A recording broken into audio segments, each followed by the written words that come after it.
Ao longo dos últimos 16 anos, o Valor veio acompanhando aí a vida política e econômica do país, e a gente está hoje num momento de muita dúvida do que vai ser nosso futuro, do que vem por aí, por onde vai a economia, por onde vai a política. Talvez nos 16 anos do Valor esse seja um dos momentos mais emblemáticos aí, e de dúvida mesmo sobre o que vem. A gente vai conversar um pouco aqui, eu vou conversar com o professor Beluso, nosso colaborador desde o começo, e eu queria um pouco, professor, saber assim, nesse momento, o que mais lhe preocupa aí com o que o senhor está vendo hoje na vida econômica e política do Brasil? O que mais me preocupa é a reconstrução da democracia e do Estado de Direito. Nós saímos do regime autoritário com a esperança de que nós pudéssemos reconstituir aquilo que o Brasil tinha perdido nesse período, né? Eu vejo com muita preocupação essas interrupções do processo democrático, né? Que nós estamos tendo uma interrupção. Eu estou preocupado realmente porque eu estou vendo que isso está se dando, esse retrocesso democrático está se dando num momento em que a polarização política e o conflito, né, está assumindo formas muito arriscadas, muito perigosas, eu diria, né? Perigosas porque elas não educam, elas deseducam, né? Elas não permitem que as pessoas deem valor para aquilo que é o grande papel dos regimes democráticos e de direito, que é a mediação entre os interesses contrapostos. O senhor acha que, de certa forma, esse momento que a gente está vendo um pouco de falta de diálogo, desse momento de ruptura, ele pode estar um pouco relacionado com o fato de que, ao longo dos últimos anos de governo do PT, várias das lideranças sociais que representavam diferentes interesses acabaram se aproximando muito do governo, e aí a sociedade acabou se sentindo meio sem porta-voz? Eu acho que essa questão da representatividade, né, ela tinha que ser mais estudada no Brasil, porque é o seguinte: no episódio da votação do impeachment, muita gente diz que o Congresso é a cara do povo brasileiro. Uhum. Não é verdade, né? O Congresso é a cara do sistema partidário brasileiro, não é a cara do povo brasileiro. Né? Por quê? Porque a escolha dos candidatos é feita pelas burocracias partidárias. O Tiririca, que teve 1 milhão de votos, ele elegeu uma porção de gente que não tinha nada a ver, né? Que não representa ninguém. O que eles representam? As oligarquias regionais. Quem são? São os ricos locais que entram como candidatos e acabam se elegendo sem voto. Então você tem, de fato, uma crise de representatividade. O que significa o seguinte, né? O presidente Lula, por exemplo, ele concentrou boa parte das esperanças daquilo que não é canalizado diretamente pelo sistema político. Uhum. Né? Ele concentrou como político, e concentrou porque ele, se valendo de um momento muito favorável da economia brasileira, ele fez o que todo mundo tinha que fazer. Quer dizer, mover essas pessoas que estavam lá embaixo, né? Os dados são impressionantes, né? E isso, na verdade, garantiu a ele, como garante, né, uma aprovação que, a despeito de tudo, ela se mantém. Então, eu acho que a gente tem que ir além, inclusive, desse momento, porque as pessoas me perguntam se eu sou otimista ou pessimista. Eu falei, nada disso. O senhor é o quê? Eu sou esperançoso. Eu tenho esperança que eu só posso ter esperança. Professor, e essa sua esperança também chega na economia? Hoje em dia a gente vê muito, assim, especialmente se você olhar para as previsões aí feitas muito pelos economistas acompanhados pelo BC, parece que a gente nunca vai sair, né, dessa recessão, desse buraco para o ano que vem aí. Agora melhorou um pouco, mas é 0,3% de crescimento. O senhor também acha que depois de tudo que está acontecendo, assim, vai sobrar o que da nossa economia? Assim? O senhor acha que o senhor também é esperançoso aí com a economia brasileira? Olha, a minha preocupação é com a indústria brasileira. né? É muito desagradável bater nessa tecla porque parece que eu sou obcecado com essa questão. É que nós perdemos isso já desde a crise da dívida externa, no começo dos 80, nós perdemos a ideia de que é possível você construir um projeto nacional de desenvolvimento e de industrialização nos marcos da globalização, né? Se nós quisermos um exemplo, nós podemos encontrar facilmente. Está aí se esfregando na nossa cara, né? Não quero dizer que a gente vai reproduzir, deva reproduzir isso, nem é o caso, mas usar o exemplo de que não é possível você usar o pretexto de que, olha, a globalização nos causou danos. Não, nós executamos políticas inadequadas para a globalização no momento em que a China estava surgindo e iniciando sua escalada industrial. Se você comparar a participação da indústria brasileira no PIB, na indústria global e a da China, elas eram as mesmas no início dos anos 80. Só que hoje a diferença é abissal. A China tem praticamente 13% de participação. Mas aí, o que o senhor acha que aconteceu nesse período? Porque se tem, acho que, uma crítica que não se pode fazer aos governos do PT, foi não ter olhado para a indústria. Você teve uma sucessão de políticas industriais. Não, eles olharam errado? Eles olharam com uma visão antiga? Com o câmbio valorizado? Não adiantou nada, nenhuma política de incentivo, porque o câmbio acabou. Câmbio valorizado, você tem muito claro no ciclo de commodities, não é um ciclo de commodities, foi um ciclo de expansão da indústria, da economia mundial, com o consumo americano, com a escalada da industrialização chinesa, com a subida de preço de commodities, que subiu espetacularmente, 30%, né, no período 2004, 2009. Né? Então, isso nos beneficiou muito, mas nós,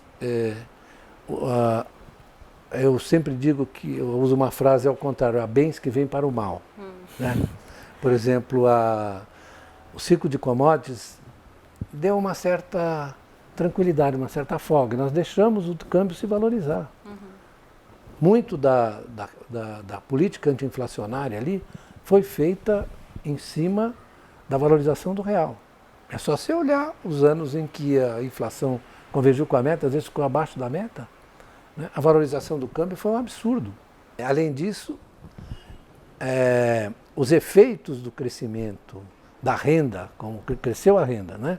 Houve uma melhoria na distribuição de renda, o salário mínimo, o crédito consignado, tudo isso moveu o consumo e a taxa de investimento também subiu, né? Nós não podemos, nesse período. Muito mais vaza, né? Porque a sua indústria, na verdade, está desprotegida. Isso vaza com déficit em conta corrente, sobretudo com o déficit comercial. Ainda que você tivesse tido déficit nas transações industriais, superávit nas transações industriais, no momento em que a economia mundial estava crescendo muito. Por quê? Porque os nossos vizinhos, a Argentina estava crescendo 8% ao ano, com o boom de commodities. Quem é que vendia manufaturados pelo Mercosul para eles? Nós. E para outros também. Né? Então, quando isso terminou, ficou muito claro que nós temos uma fragilidade de longo prazo, estrutural. Nós perdemos a condição da economia emergente mais industrializada do planeta, como fomos até o início dos anos 80. O Brasil era a China daquele período. Nisso a gente vai sair dessa crise pior ainda, né? Eu acho que a economia vai sofrer uma reversão em 2017, né? Por várias razões, porque é inevitável que a taxa de juros caia por causa da queda de inflação. Uma reversão vai inverter o ciclo de queda para subir. Para subir, mas olhe, eu estava conversando hoje com um amigo meu que é grande empresário, e ele estava me dizendo o seguinte: as empresas vão, do jeito que está, as empresas vão morrer, porque a taxa de juros está começando a dar sinais de que ela vai cair, não é? Vai cair por causa da queda de inflação. Todas as curvas longas, digamos, que isso existe no Brasil, mas as curvas longas, né, já estão começando a mostrar uma tendência à queda da taxa de juros, e acho que vai ser inevitável que o Banco Central faça isso, né, por causa da queda de inflação. Porém, se você não fizer isso de forma tempestiva, né, a sua taxa real, se você não fizer com a velocidade, a sua taxa real vai continuar muito alta, enquanto no mundo inteiro as taxas reais em alguns países são negativas. Porque o mundo também não está vivendo uma situação muito favorável. O comércio internacional está crescendo pouquíssimo, né? Nós estamos esperando os dados do PIB americano anualizado, vai dar 1,4, 1,3. Né? Portanto, falta vigor, não vou falar da Europa, obviamente, e a China está desacelerando, falta vigor à economia mundial. Então, o benefício que a gente poderia ter tido com a desvalorização do câmbio, ele não vai ser tão assim, generoso como foi em outras ocasiões. Né? Então, o que eu vejo é que nós não podemos esperar assim, que a economia mundial nos ajude muito, a não ser pelo fato de que certamente você vai ter um fluxo positivo de capitais com a melhoria digamos, das expectativas, né? Mas isso tudo, a gente já tem experiência, isso tudo se esvai rapidamente se você não tiver, numa economia periférica, se você não tiver uma estratégia nacional de aproveitar as oportunidades, né? O senhor acha que isso ainda passa pela indústria aqui? Mas olha, em todos os países passa pela indústria. E no caso do Brasil está muito claro, né, que o desempenho ruim da produtividade da economia está associado à perda de participação da indústria e ao comportamento, digamos, medíocre da indústria nos últimos anos. Né? E o senhor acha que a política vai continuar atrapalhando a economia como aconteceu no último ano? Ou a gente pode esperar dias mais tranquilos, seja com a manutenção da presidente Dilma no governo, seja com ela afastada por 180 dias e o vice assumindo? Eu acho que a crise política vai terminar. Mas eu não posso, em sã consciência, dizer no aniversário do Valor essa coisa com a qual eu não concordo. Né? E esse é o problema de você interromper o processo democrático. Porque aí é a questão da legitimidade. Né? Tem uma parte da população que não vai reconhecer a legitimidade do governo. Isso já está claro.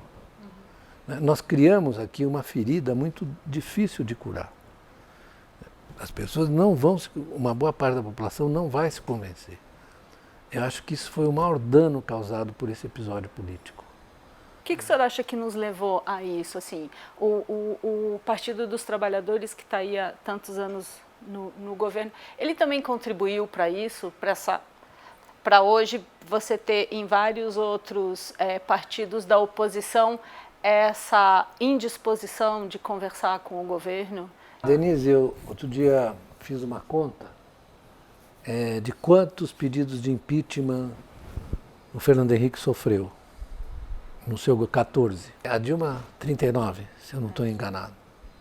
Então, a minha resposta é essa. Né?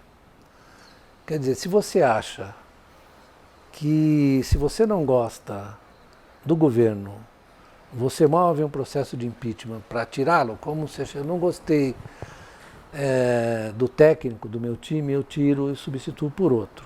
Né? Isso tem seus inconvenientes, mas é restrito a um time de futebol. Agora, no caso do presidente da República, isso devia ser em caso extremo. Quantos impeachments você imagina, por exemplo, terem ocorrido em outros países, nos Estados Unidos? Que eu me lembro do Clinton, que aliás foi revertido pelo Senado. Né? Então, é muito grave. E muito grave você ter, por exemplo, o fato, que para mim é espantoso, de que o vice-presidente da República participe do impeachment da presidente. Isso é uma anomalia. Nós temos dificuldade para conviver com o regime democrático. Então, estou falando 14 pedidos de impeachment contra o Fernando Henrique e 39 contra a Dilma. Quer dizer, se nós não gostamos, nós elegemos, vamos lá na urna, votamos, né? E aí, daí 3 meses nós achamos ruim, porque não concordamos com algumas medidas. O cara tem ali, foi legitimado pelo sufrágio universal. Essa hostilidade mútua, que na verdade só cresce nesse momento, Se ela não foi produzida por isso, foi produzida por isso, né? Isso foi, na verdade, a maneira como isso se expressou. Mas isso tem raízes muito mais profundas. É porque nós não admitimos o direito do outro governar. Eu esperava que depois do fim do regime militar, a democracia brasileira avançasse, mas para que ela avance, há um filósofo alemão chamado Adorno, que diz o seguinte, para que a democracia funcione, porque a sociedade é preciso ter compreensão.